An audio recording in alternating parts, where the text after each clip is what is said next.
जय श्री ओम नमः सिद्धेभ्यः। जय श्री महावीराय नमः। जय श्री परम्पराचार्य गुरुवे नमः। जय श्री उमा स्वामी गुरुवे नमः। जय श्री शांति सागर गुरुवे नमः। जय श्री विद्यानंद गुरुवे नमः। मोक्ष मार्गस्य नेतारं भेत्तारं कर्म भूभृतां ज्ञातारं विश्वतत्त्वानां वन्दे तद्गुणलब्धये। मङ्गलं भगवान् वीरो मङ्गलं गौतमो गणी मङ्गलं कुन्दकुन्दारो जैन धर्मोस्तु मंगलम। तत्वाश्रुत परम मांगलिक ग्रंथ है आचार्य कुंद कुंद के पट्ट से आचार्य उमा स्वामी द्वारा। यह विक्रम की प्रथम शताब्दी में लिखा गया सूत्रात्मक शैली है। संस्कृत इसकी भाषा है। 10 अध्याय विभाजित है। 7 तत्वों का इसमें वर्णन है। हम सभी लोग 8वां अध्याय जिसमें बंध नाम का अधिकार है यह और कर्मों की स्थिति के बारे में जान रहे थे। जगन स्थिति के बारे में चर्चा चल रही थी। कल वेदनी कर्म के बारे में जाना। आज नाम और गोत्र कर्म के बंध स्थिति के लिए सूत्राचार भवन बता रहे हैं। सूत्र नंबर जो है वह 19वां है। सभी लोग अपनी जनवाणी में निकाल लेंगे। पहले उसका अपन बोर्ड के माध्यम से उच्चारण संधि विच्छेद और अर्थ को समझते हैं। अष्टम अध्याय सूत्र नंबर 19वां।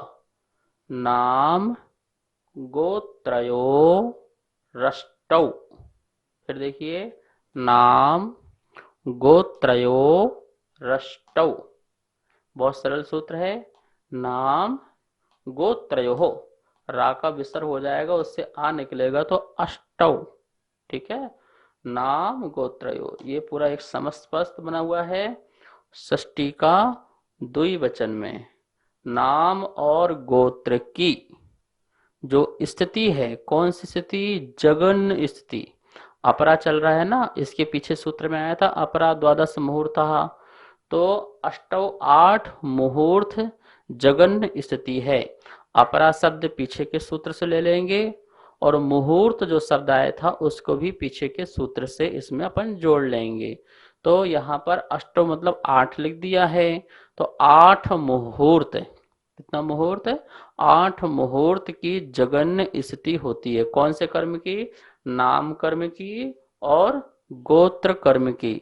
इन दो कर्मों की जघन्य जो स्थिति है, सबसे कम जो स्थिति है, मतलब कोई नाम कर्म बांधे या गोत्र कर्म को बांधे और उदय में आए तो कब तक आए? उसकी 8 मुहूर्त तक वो उदय में आए। तो इस प्रकार से जघन्य स्थिति ये दो कर्मों की यहाँ सूत्र में बताई। नाम और गोत्र कर्म की जो यहाँ पर जघन्य स्थिति बताई है ये विशेष जीव की अपेक्षा से बताई है। इस बात का ध्यान रखना। और यदि अपन नाम के जो भेद हैं, उत्तर भेद हैं, गति है, जाति है, आंगोपांग है, शरीर है, बंधन है, संघात है आदि, इनकी यदि अपन उत्तर भेदों में जाएंगे तो उनकी जगन स्थितियां अलग अलग हैं जो आगम से जान लेना चाहिए। वैसे यहाँ पर जो जगन स्थिति बताई है वो छपक जीव की अपेक्षा से बताई है। जो चरम समयवर्ती शाकसाई जीव हैं ऐसा धवला में कहा गया है।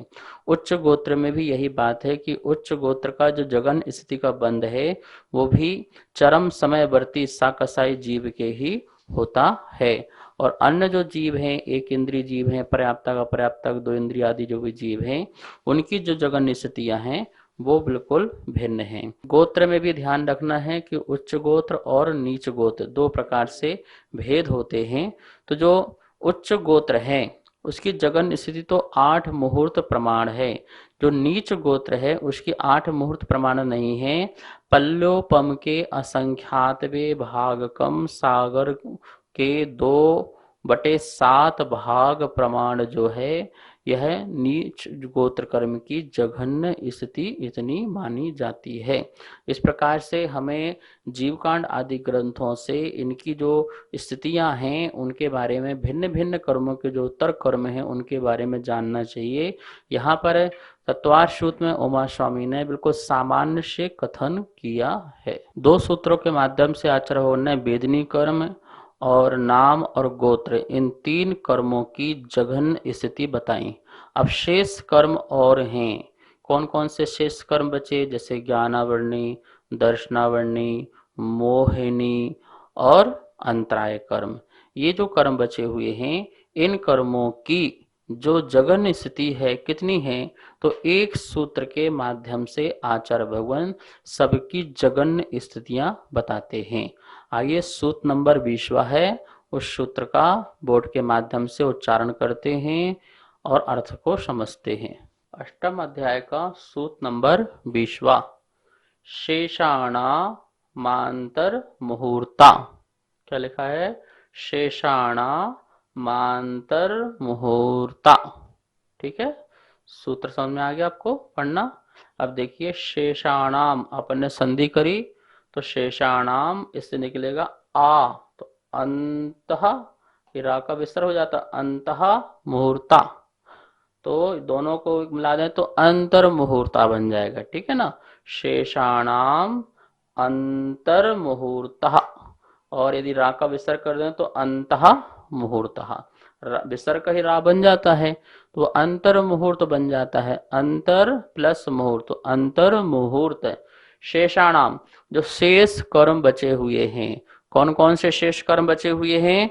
उन कर्मों की जो जगन्य स्थिति कितनी है? अंतर्मूर्त है। ज्ञानावरणी कर्म की, ठीक है ना, दर्शनावरणी कर्म की और मोहिनी कर्म की, अंतराय कर्म की।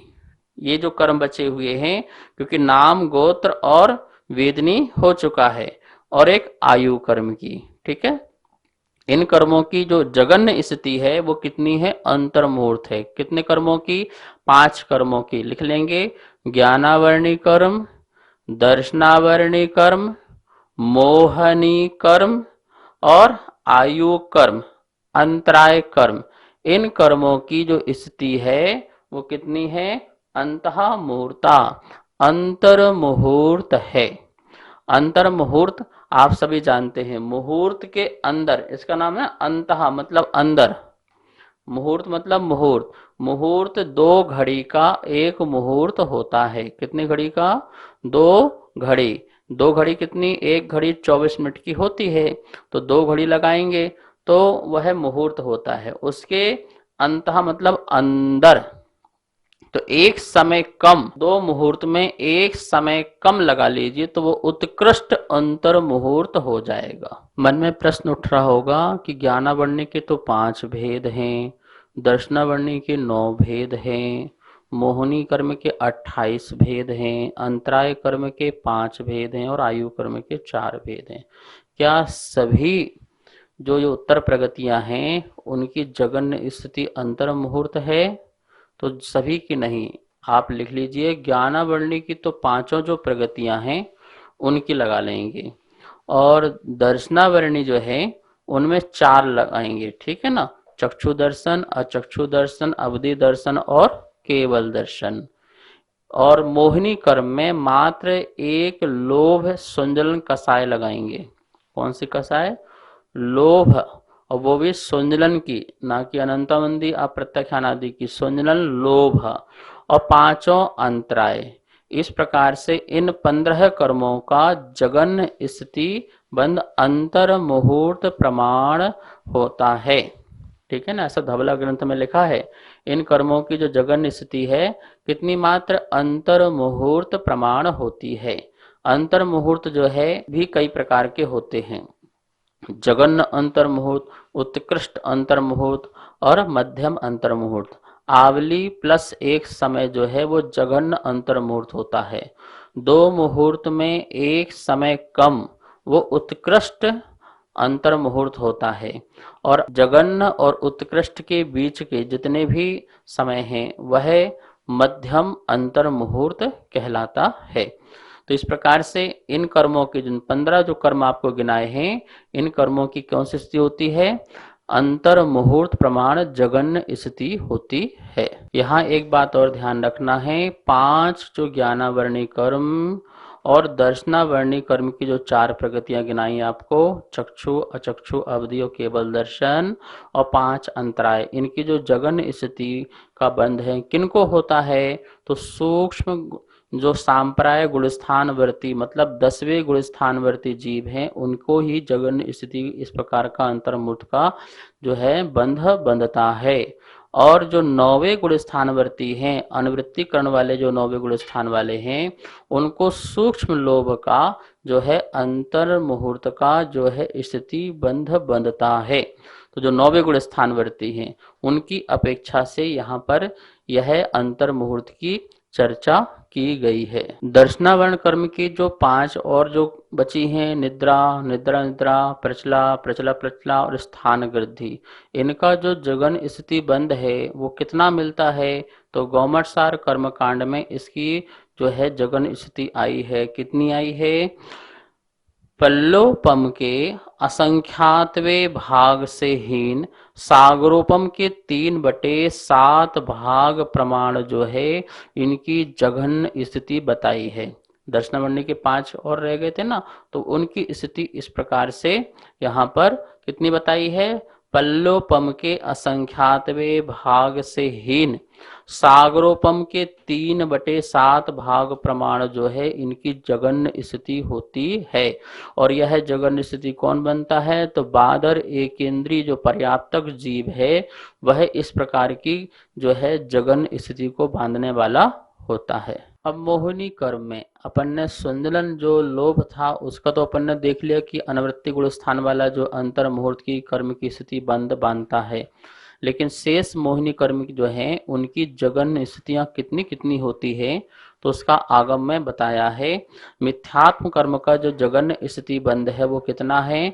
पल्लोपम के असंख्यातवें भाग से हीन सागरोपम के 7/7 भाग प्रमाण जो है यह मिथ्यात्म कर्म की जगन्य स्थिति है। यह भी बादर पर्याप्तक जो एक इंद्रिय जीव है उसकी अपेक्षा। अनंतनवंदी आदि 12 कषायों का जो जघन्य स्थिति बंध है वह पल्लोपम के असंख्यातवें भाग से हीन सागरोपम के 4/7 भाग प्रमाण जो है यह जघन्य स्थिति है। किसकी? अनंतनवंदी आदि अप्रत्याख्यान प्रत्याख्यान, ठीक है ना। अब संजलन की जो 4 कषाएं हैं जिसमें से आपको लोभ बता दिया, अब 3 बची है क्रोध मान माया। तो क्रोध संजलन का जगन स्थिति क्या है? 2 मास प्रमाण है, मतलब 2 महीने प्रमाण है। मान संजलन जो है उसका जगन स्थिति जो है वो 1 मास मतलब 1 महीना प्रमाण है। माया संजलन जो है उसका जगन स्थिति बंध 1 पक्ष मतलब 15 दिन प्रमाण है। और जो 9 कषाएं बची, अब लोभ का तो आपको संजलन लोभ का अंतर बता दिया। अब जो 9 कषाएं हैं उन 9 कषाय का जो जगन स्थिति प्रमाण आगम में मिलता है, पुरुष वेद का जगन स्थिति बंध जो है वो 8 वर्ष है। 8 वर्ष की स्थिति उसकी बंध बन सकती है। स्त्री वेद नपुंसक वेद और हास्य रति अरति शोक भय और जुगुप्सा इन सभी का जो जगन स्थिति बंध है पल्लोपम के असंख्यातवें भाग से कम सागरोपम के 2/7 भाग प्रमाण जगन स्थिति प्राप्त होती है, ऐसा धवला ग्रंथ में कहा गया है। अब आयु कर्म की अपन अंतर मुहूर्त जो स्थिति बताई गई है वो किसकी अपेक्षा बताई गई है? तो वो मनुष्य और तिर्यंच जीव की अपेक्षा से आयु कर्म की अंतर मुहूर्त स्थिति बताई गई है, क्योंकि देव और नारकियों की तो अंतर मुहूर्त स्थिति नहीं होती है, उनकी कम से कम 10,000 वर्ष प्रमाण जो है जघन्य स्थिति होती है। किनकी? देव की और नारकी की, दोनों की जघन्य जो स्थिति है 10,000 वर्ष है, ठीक है ना। मनुष्य और तिर्यंचों में क्या है? उनकी आयु अंतर मुहूर्त की स्थिति बनती है, अंतर मुहूर्त की जघन्य स्थिति बनती है। त्रियंचों में भी जो क्षुद्र भाव को धारण करने वाले होते हैं उनकी जघन्य स्थिति भी जो है अंतर मुहूर्त की ना होकर के श्वास के उच्छ्वास के 18वें भाग प्रमाण होती है। जो क्षुद्र जीव हैं जो श्वास के 18वें भाग में जन्म मरण कर लेते हैं, ऐसे जीव की जो जघन्य स्थिति है वो कितनी है? श्वास के 18वें भाग प्रमाण हुआ करती है। अब इन आयु कर्मों की जघन्य स्थिति कौन बांधता है तो इसके बारे में भी चर्चा करते हैं। नरक आयु का जघन्य स्थिति बंध जो है मिथ्या दृष्टि पंचेंद्री जो संगी पर्याप्तक जीव या असंगी पर्याप्तक जीव हैं, ये नरक आयु का जघन्य स्थिति बंध बांधते हैं। विशेष यह है कि जो सर्व विशुद्ध से विशुद्ध संगी जीव हैं या संक्लिष्ट परिणाम युक्त असंगी जीव हैं, वो नरक आयु का जगन स्थिति बंध करता है। अब देव आयु का जगन स्थिति बंध कौन करता है? तो मिथ्या दृष्टि से परिणत असंगी पंचेंद्रिय जीव या तत् योग संक्लेश से परिणत संगी पंचेंद्रिय पर्याप्तक जीव जो है वो भी जगन स्थिति देवायु की बंध बांधता है। मनुष्य एवं तिरंच आयु का जो जगन स्थिति बंध है वह तद योग संक्लेश से युक्त कर्म भूमिया के जो मनुष्य हैं और त्रियंश हैं वो इसकी जगन स्थिति बांधते हैं। किसकी? मनुष्य की और त्रियंश की भी। यहाँ पर अभी तक अपने जो सूत्र पढ़े हैं उत्कृष्ट कर्म और जो है जगन, इनकी स्थितियां जो हैं उनके बारे में एक पूरा एक चार्ट यहाँ पर देखते हैं। देखिए क्या लिखा हुआ है, मूल कर्म जगन उत्कृष्ट स्थिति बंध व अबाधा। ठीक है, कितनी बातें लिखी हैं? जो मूल कर्म लिखे हुए हैं, मूल कर्म की जघन्य स्थिति और उत्कृष्ट स्थिति, और उसमें भी बंध का साथ अबाधा भी लिखा हुआ है। अबाधा मतलब क्या है? बंध तो बंध गया लेकिन वो कितने काल बाद उदय में आना प्रारंभ होगा, कितने समय छोड़ करके वह उदय में आएगा, इसकी अबाधा कर्मों की कितनी कितनी पड़ती है उसके बारे में भी यहाँ पर आप देखो लिखा हुआ है। अब एक बार अपन सारे सूत्रों की जो समरी है यहाँ पर देख लेते हैं। ठीक है ना। ज्ञानावरण कर्म की जो उत्कृष्ट सागर में जो स्थिति है वो कितनी है? 30 कोड़ा कोड़ी सागर लिखा है ना। उसकी जगन स्थिति कितनी है? अंतर मुहूर्त है। और उसका अबाधा काल कितना है? उत्कृष्ट अबाधा काल कितना है? यदि अपन ने 30 कोड़ा कोड़ी सागर का बंध बांध लिया तो उदय में कब आए? तो बोलते हैं कि उत्कृष्ट अबाधा काल है 3000 वर्ष। 3000 वर्ष जब बीत जाएं तब उस कर्म का उदय आना प्रारंभ हो, उत्कृष्ट अबाधा काल है। और जगन्य अबाधा काल यदि देखें उदीर्णा की अपेक्षा तो मात्र एक आवली, असंख्यात समयों की एक आवली होती है। तो एक आवली बीतते ही तुरंत क्या प्रारंभ हो जाएगा? ज्ञानावरणी कर्म का जो है उदय प्रारंभ हो जाएगा। 30 कोड़ा कोड़ी सागर पर्यंत तक कंटिन्यू लगातार चलता रहेगा। इसी प्रकार से दर्शनावर्णी कर्म का भी लगा लेना। जो ज्ञानावर्णी का है वही दर्शनावर्णी का है और वही अंतराय कर्म का है। तीनों का है, ज्ञानावर्णी, दर्शनावर्णी और अंतराय। इन तीनों कर्मों की ही 30 कोड़ा कोड़ी सागर उत्कृष्ट है, जगन्य अंतर मुहूर्त है और 3000 वर्ष उत्कृष्ट अबाधा काल है। और जगन्य उदीर्णा की अपेक्षा अबाधा काल कितना है? एक आवली पर्यंत है। मोहिनी कर्म की 70 कोड़ा कोड़ी जो है उत्कृष्ट स्थिति है। वेदनी कर्म की 30 कोड़ा कोड़ी जो है उत्कृष्ट स्थिति है। और नाम कर्म की जो है स्थिति कितनी है? 20 कोड़ा कोड़ी सागर। ठीक है। तो इस प्रकार से अपन देखो तो मोहिनी कर्म का जो अंतर मुहूर्त जो है उसकी भी स्थिति कितनी है? मोहिनी कर्म की अंतर मुहूर्त बता दिया मैंने, सुंजलन लोभ की अपेक्षा से। और उसका अबाधा काल कितना है? मोहिनी कर्म का 7000 वर्ष उत्कृष्ट अबाधा काल। यदि कोई 70 कोड़ा कोड़ी का उत्कृष्ट बंध बांधता है तो 7000 वर्ष बीत जाने के बाद उसका वह उदय प्रारंभ हो जाएगा। और जगन्य से एक आवली। वेदनी कर्म की जो 30 कोड़ा कोड़ी सागर उत्कृष्ट है तो जगन्य स्थिति कितनी है? लिखा है 12 मुहूर्त। 12 मुहूर्त है और इसका भी अबाधा काल कितना है? 3000 वर्ष। उत्कृष्ट स्थिति का अबाधा काल कितना है? उत्कृष्ट अबाधा काल 3000 वर्ष है, जगन्य एक आवली। नाम कर्म की जो 20 कोड़ा कोड़ी जो सागर प्रमाण स्थिति यहाँ बताई है उसकी जगन्य स्थिति जो है बनती है तो वह 8 मुहूर्त की बनती है। और अबाधा काल कितना है? 2000 वर्ष। उत्कृष्ट अबाधा काल उत्कृष्ट स्थिति की अपेक्षा, जघन्य स्थिति की अपेक्षा देखा जाए तो एक आवली प्रमाण जो है उसका अबाधा काल है। गोत्र कर्म जो है और आयु कर्म, इनका जो स्थिति है, गोत्र कर्म की जो स्थिति आपको बताई है और आयु कर्म की वह 33 मात्र। 33 आयु कर्म की कितनी है? 33 जो सागर पर्यंत जो आयु है उत्कृष्ट है। और जगन्य स्थिति कितनी है? अंतर मुहूर्त है। और आबाधा काल देखा जाए तो 1 कोड़ा कोड़ी पूर्व बटे 3, इतना इनका आबाधा काल है। और जगन्न आबाधा काल जो है आवली के असंख्यातवें भाग प्रमाण जो है उसका जगन्न आबाधा काल है। यहाँ पे गोत्र कर्म की जो स्थिति है वो भी 20 कोड़ा कोड़ी सागर प्रमाण है और उसका जगन्न भी 8 मुहूर्त है और उसका भी उत्कृष्ट जो आबाधा है वो 2000 वर्ष है और जगन्न आबादा जो है आवली 1 आवली है। इस प्रकार से यहाँ पर आपने 8 कर्म का उत्कृष्ट और जघन्य और आबादा काल भी उत्कृष्ट और जघन्य यहाँ पर आपने देखे। इन सब के स्वामियों की चर्चा मैंने आपको पहले ही बता दी है। यहाँ विशेष देखिए जो बातें हैं समझने लायक। आबाधा, जितने काल तक कर्म फल नहीं देता है उसे आबाधा काल कहते हैं कि इतने समय तक जो है कर्म जो है उदय में नहीं आएगा। बंद बांध लिया पर उदय में नहीं आएगा, इतने समय बीतने के बाद उदय में आए तो जो वो बीच का जो समय है, बंध और उदय के जो बीच का जो समय है उसे आबाधा काल कहते हैं। आवली, असंख्यात समयों को आवली कहते हैं, ठीक है। और एक श्वास में संख्यात हजार कोड़ा कोड़ी आवलियां होती हैं, सोचिए।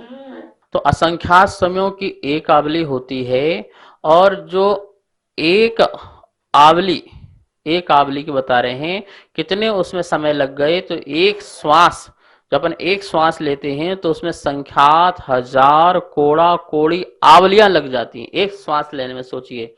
और उसमें एक आवली में असंख्यात समय। तो ये अलौकिक गणित है जिसे हमें पढ़ना चाहिए और अध्ययन भी करना चाहिए। प्रगति बंध की चर्चा हो गई, स्थिति बंध की चर्चा हो गई। अब अनुभाग बंध की चर्चा, क्योंकि बंध के 4 अपन ने भेद पढ़े थे, प्रगति बंध, स्थिति बंध, अनुभाग बंध और प्रदेश बंध, ऐसा सूत्र में पढ़ा था।